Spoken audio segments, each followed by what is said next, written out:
Hi friends, my name's Chris, and this week we're continuing Kierkegaard's Either Or. We'll be covering two chapters, Ancient Tragedies Reflected on the Modern and Shadowgraphs. I hope you guys enjoy the discussion.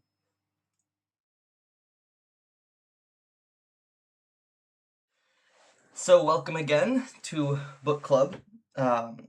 We're continuing Kierkegaard's Either Or, and this week's readings were on two chapters, the Ancient Tragedies Reflection on the Modern and Shadowgraphs.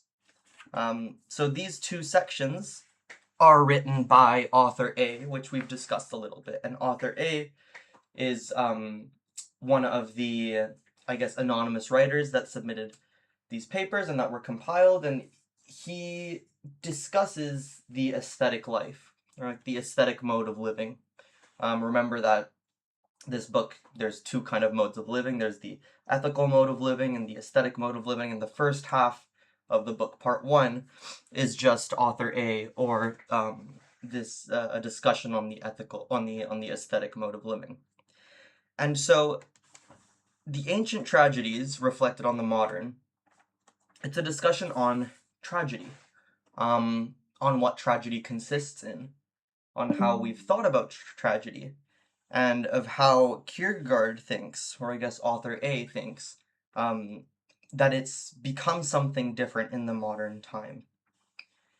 So he's essentially asking this question, well, what happens to tragedy, to tragic moments, to tragic events, to tragic thoughts, when they become self-conscious, or when they become reflective?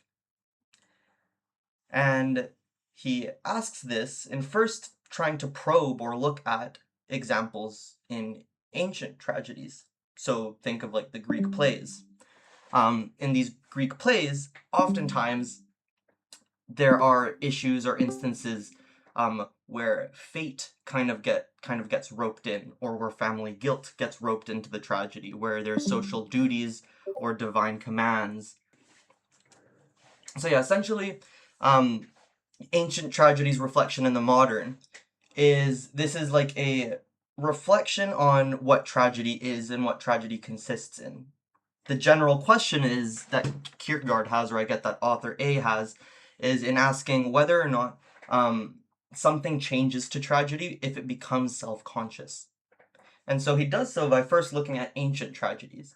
And I guess for this section, it would be helpful to have read Greek tragedies or Greek plays in the past, like Sophocles, um, because he uses them kind of as references, but I don't think it's completely necessary. You just need to know the overall, I guess, gist of what ancient Greek tragedies consist in. And ancient Greek tragedies, usually they're centered around fate.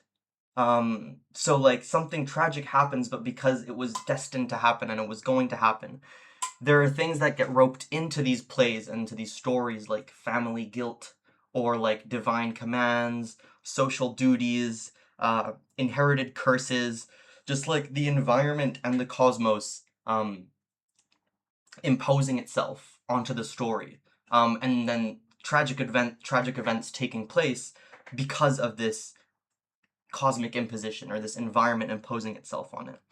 It's almost as if a lot of these ancient tragedies are like a little bit like predetermined.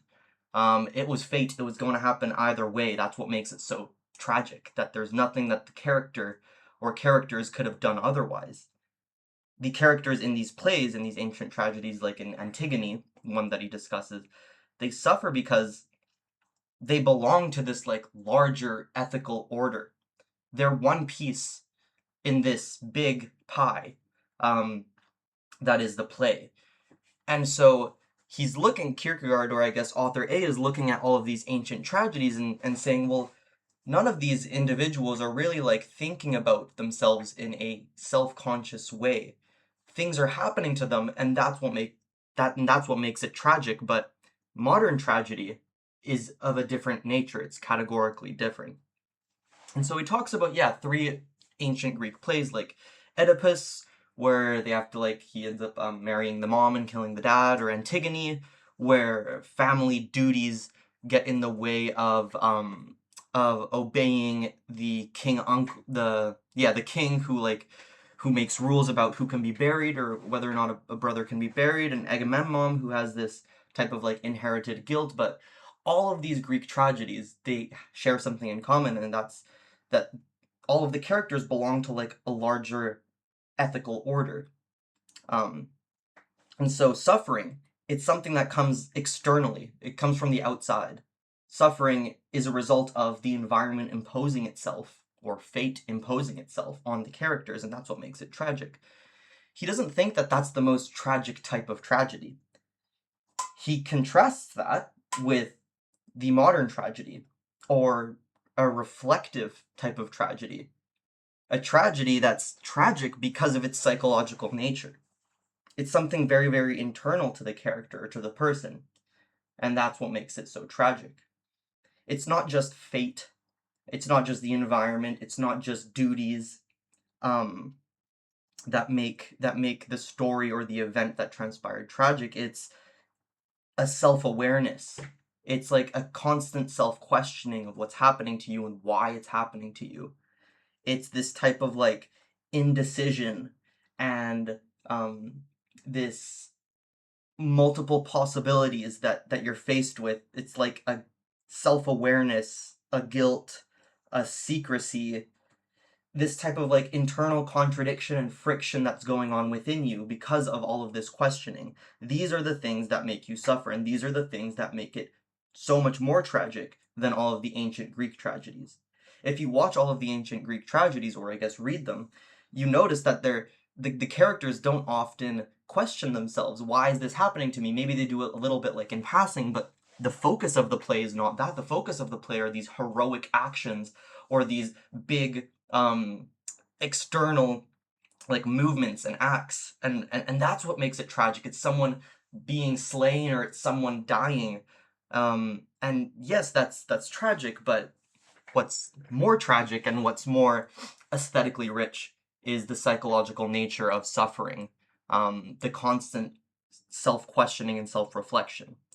And so in this chapter, what author A does is he decides to take one of these stories, um, one of these ancient Greek tragedies, and rewrite them, rework it into what would look like more of a modern tragedy, more of a psychological or profound, aesthetically rich tragedy. And so he chooses Antigone. Um, and really, really briefly, Antigone, the actual story, the actual Greek tragedy written by Sophocles, I think, it goes something along the lines of there is a woman, Antigone, and two of her brothers die in battle. I think they kill each other or something like that. And so the king, the ruler at the time, is her uncle. And he is the king of Thebes, I think. And he declares that one of these brothers be buried properly and accordingly to custom, while the other one be left and not buried. And so obviously this angers Antigone quite a bit. She thinks that both her brothers should be buried properly and according to custom. But the king, he imposes the law and he says, no, now it is against the law if you go and try and bury this person. So she decides to defy the law and go to bury her brother. The king finds out and punishes her and kind of sends her off to a cave or something like that. And she's torn between having to do what she thinks is morally right or divine, maybe like the act of burying her brother, and she defies that and goes against the state law or the laws imposed by the king. And so I guess I think the play ends with her killing herself, and then her fiance finding out that she killed herself, and then he kills himself, and then the queen, stricken by all this grief, kills herself too. So everyone kills themselves at the end of this play, and that's the tragedy. But author A decides to rewrite this story, and he wants to rewrite it in a way that makes it a modern tragedy, a more reflective and psychological tragedy. And he does so by kind of like changing the plot up a little bit. He gives Antigone a type of secret to hold on to, something about her father. It's like a secret about her father, something like that. And now she has to carry this guilt and this secret within her, this guilt of the family. And she has no one to share it with. Well, because both of her brothers are dead, she doesn't have a connection with the king, and her fiance is the king's son. So there's this inability to communicate. So now she has this grief and this secret that's within her that she cannot share. And this sorrow, this secrecy, this thing that she's holding on to, it starts to like eat into her, and it's a very inward type of thing. And so now, instead of her trying to kind of like reach out and do things out in the world, the sorrow and the tragedy is like it's like manifested inwardly and eating away at her. And so this goes from like heroic actions to concealed conscious thoughts. It's a very conscious and reflective. And in this sense, it kind of starts to divide the self up. We discussed a little bit about this in Pascal's Pensée, but there's this view of the self, I guess, that Kierkegaard's trying to put forward, that like it's not just like a unity. It's a lot of things in us moving oftentimes against each other. And the divided self, it's something that kind of comes up when we are in these states of sorrow. There's like friction within us and feelings that contradict each other, and this starts to kind of like to bubble up within Antigone.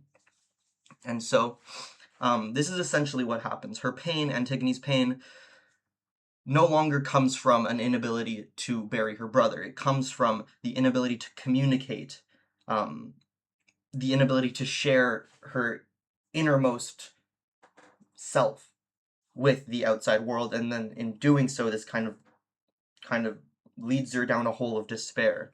And so, in that chapter in Ancient Tragedies Reflected in the Modern, he decides to rewrite Antigone as a psychological, more profound tragedy.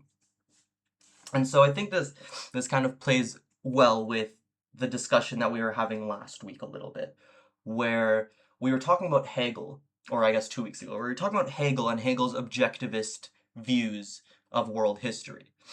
Remember that Hegel kind of saw history as this unfolding of events that need to be looked at from like a bird's eye view almost.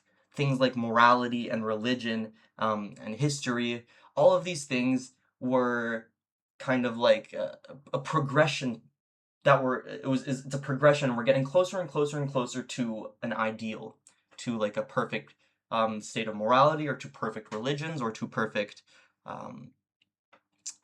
just like to perfect societies.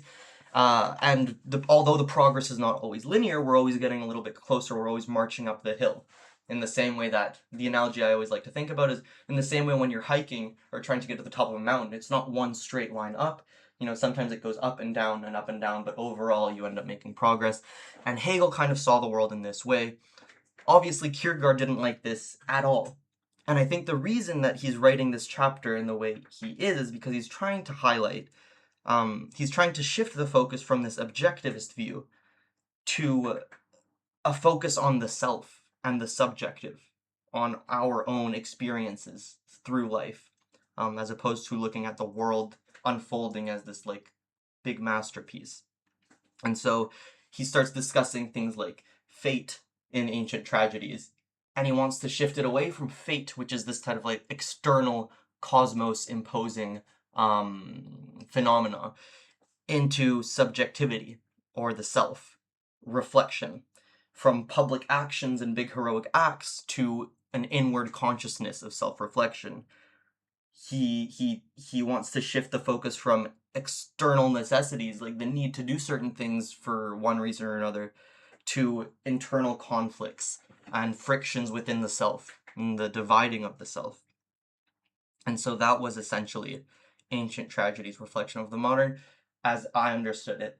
And I wish I had my old copy of this book, because I completely littered and highlighted a lot of sections in it. But I guess those highlights and those scribbles are lost. But the next section that I'll try and be a bit quicker about, because I've really been rambling, was Shadowgraphs. Shadowgraphs is very poetically written. It's like almost like lyrical. It's probably one of the more poetic chapters in the book, aside from maybe the seducer's diary. And so Shadowgraphs, what it's about is trying to understand what sorrow is. Um, Trying to understand more specifically hidden sorrow.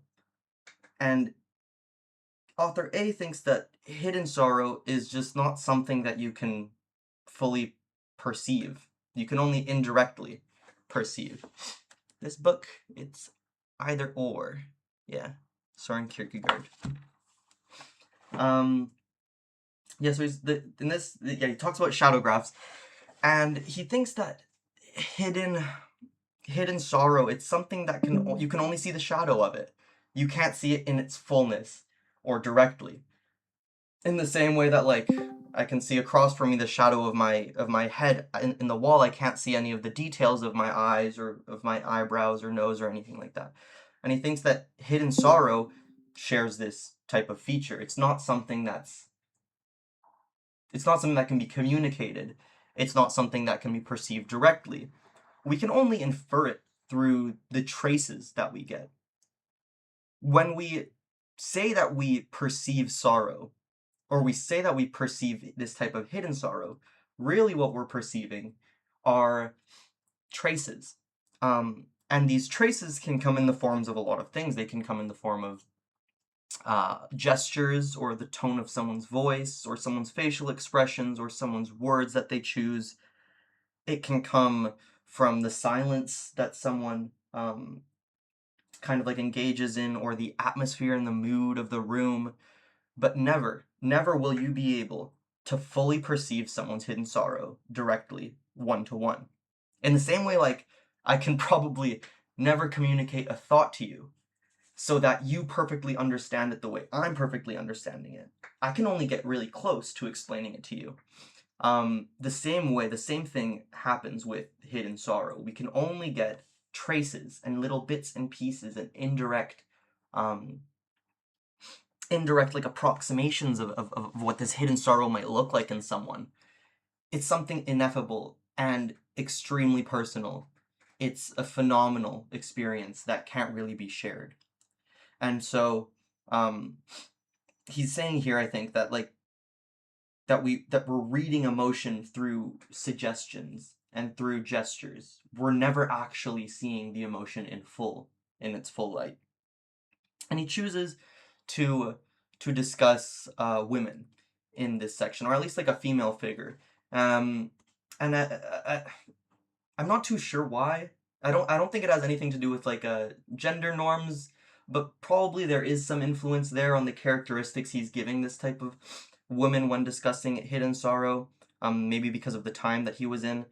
But essentially, he thinks that women embody a type of receptive and silent form of suffering in a way that many men don't.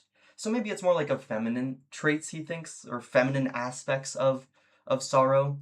But I don't think that's the important part, or that's what we should really like dwell on when trying to understand shadowgraphs. I think it's more important to think that hidden sorrow is often embodied in a person who is receptive and interior about their emotions, who's oftentimes silent about their suffering, who suffers in silence.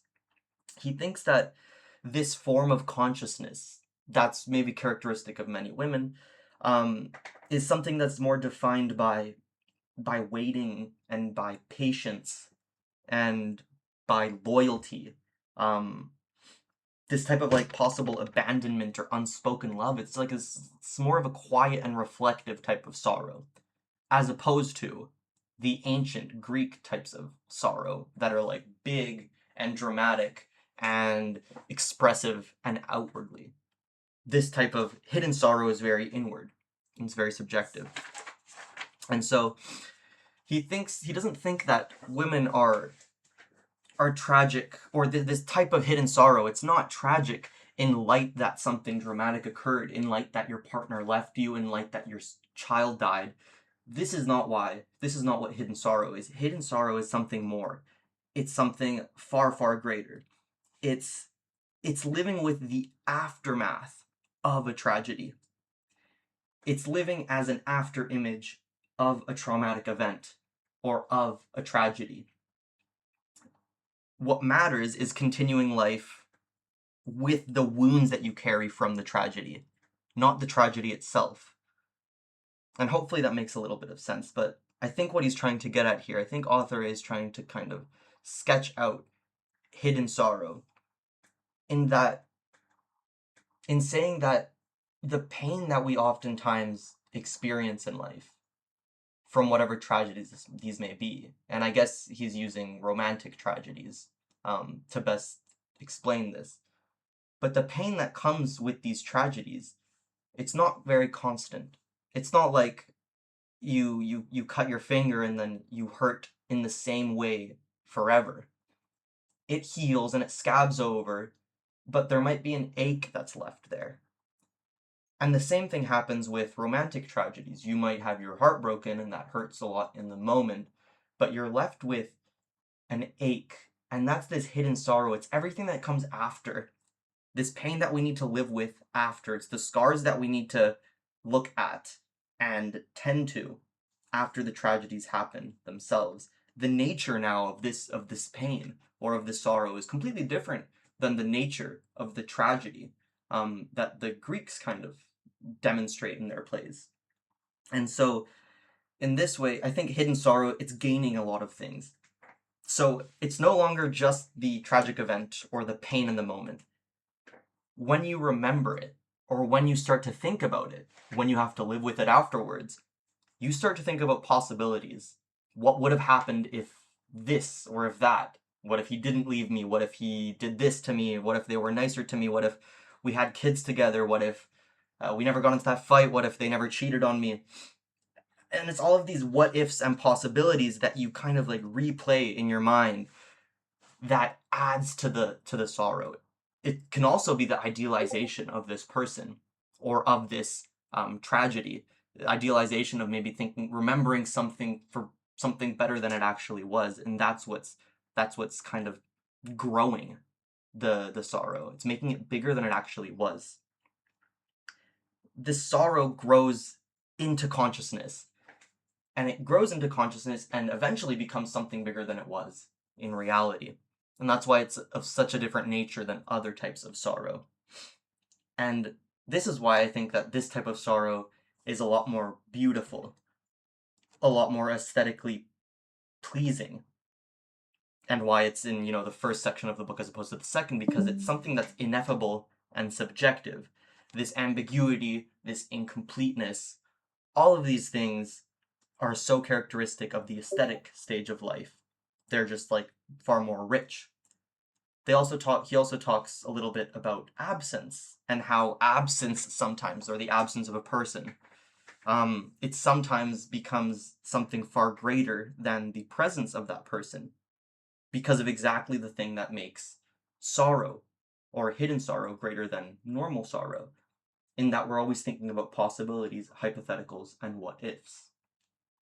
And so that's all I think I have to say about Shadowgraphs, or about these two sections of the book. But yeah, I guess I'll leave it I'll leave it there and open it up to you guys to see if, I don't know, like what did you guys, if any of you read it, what did you guys think of it, or about the things that I kind of just said?